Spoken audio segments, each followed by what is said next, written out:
தெய்வத்தின் குரல் 2ஆம் பாகம் 40 சம்ஸ்காரங்கள் சிலருக்கு ஏன் இல்லை? ஜாதகர்மா, நாமகர்மா, அன்னப்பிராசனம், சௌளம் முதலியன எல்லா ஜாதியாருக்கும் பொதுவானவை. உபநயனம் என்பது பிராமணர், க்ஷத்ரியர், வைஷ்யருக்கே உரியது. மற்றவர்களுக்கு அது வேண்டியதில்லை என்று வைத்திருக்கிறது. இப்படி சொன்னவுடன் பாரபட்சம், வித்தியாசம், பார்ஷியாலிட்டி என்று சண்டைக்கு கிளம்பக்கூடாது. லோகத்துக்கு உபகாரமாக ஷரீரத்தால் தொண்டு செய்வதை வாழ்க்கை தொழிலாக கொண்ட 4ஆம் வர்ணத்தவர்களுக்கு அந்த தொழிலாலேயே சித்த சுத்தி ஏற்படுகிறது. அவர்கள் வித்யாபியாச காலத்திலிருந்து தங்களுக்கு ஏற்பட்ட தொழிலை அப்பன் பாட்டனிடமிருந்து கற்றுக்கொண்டால்தான் அதில் செய்நேர்த்தி உண்டாகும். அவர்களுக்கு 12 வருஷ வேதாத்தியனமும் குருகுலவாசமும் வேண்டியதில்லை. இதை செய்ய போனால் அவர்கள் செய்ய வேண்டிய தொழில் அல்லவா கெட்டுப்போகும். உபநயனம் என்பது குருகுலவாசத்துக்கு முதல் படிதான். உபநயனம் என்றாலே குருவுக்கு கிட்டே கொண்டு போய் விடுவது என்றுதான் அர்த்தம்.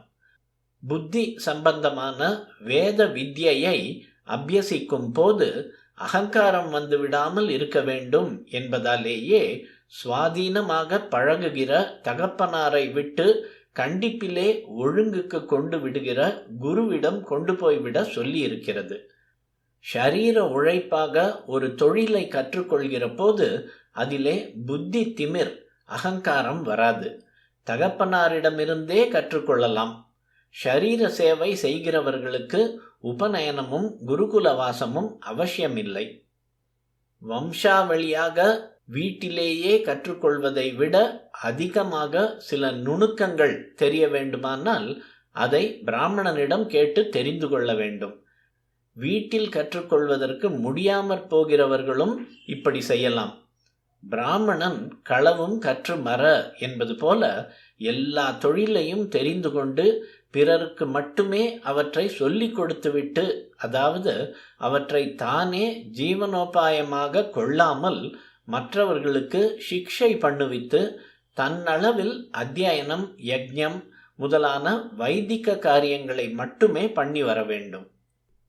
தொழில், மனோபாவம் இவற்றுக்கு அனுகூலமாகவே சம்ஸ்காரங்கள் இருக்கின்றன. அதனால் சிலருக்கு சில சம்ஸ்காரம் இல்லாததால் மட்டம் தட்டுகிறார்கள் என்றெல்லாம் நினைப்பது தப்பு. என்னை கேட்டால் வேடிக்கையாக எவனுக்கு ஜாஸ்தி சம்ஸ்காரம் சொல்லி இருக்கிறதோ அவனைத்தான் மட்டமாக நினைத்திருக்கிறார்கள் என்று கூட சொல்வேன். இத்தனை நிறைய சம்ஸ்காரம் பண்ணினால்தான் இவன் சுத்தமாவான், மற்றவனுக்கு இவ்வளவு இல்லாமலே சுத்தமாவான் என்று நினைத்து அதிகப்படி சம்ஸ்காரங்களை வைத்ததாக சொல்லலாம் அல்லவா? ஜாஸ்தி மருந்து சாப்பிட வேண்டியவனுக்குத்தானே அதிக வியாதி இருப்பதாக அர்த்தம். ரிஷிகளை விட பாரபட்சம் இல்லாதவர்கள் எவரும் இல்லை. அவர்கள் நம் மாதிரி வாய் சவடாலுக்காக சமத்துவம் பேசுகிறவர்கள் அல்ல. வாஸ்தவமாகவே எல்லாரையும் ஈஸ்வரனாக பார்த்த நிஜமான சமத்துவக்காரர்கள் அவர்கள்தான். லோகத்தில் பல தினுசான காரியங்கள் நடக்க வேண்டியிருப்பதால் அதற்கேற்றபடியும் இந்த காரியங்களுக்கு ஏற்றவாறு மனோபாவங்கள் இருப்பதால் அவற்றை அனுசரித்தும் வெவ்வேறு விதமான சம்ஸ்காரங்களை அவர்கள் வைத்தார்கள். இதிலே உசத்தி தாழ்த்தி அபிப்பிராயங்களுக்கு இடமே இல்லை.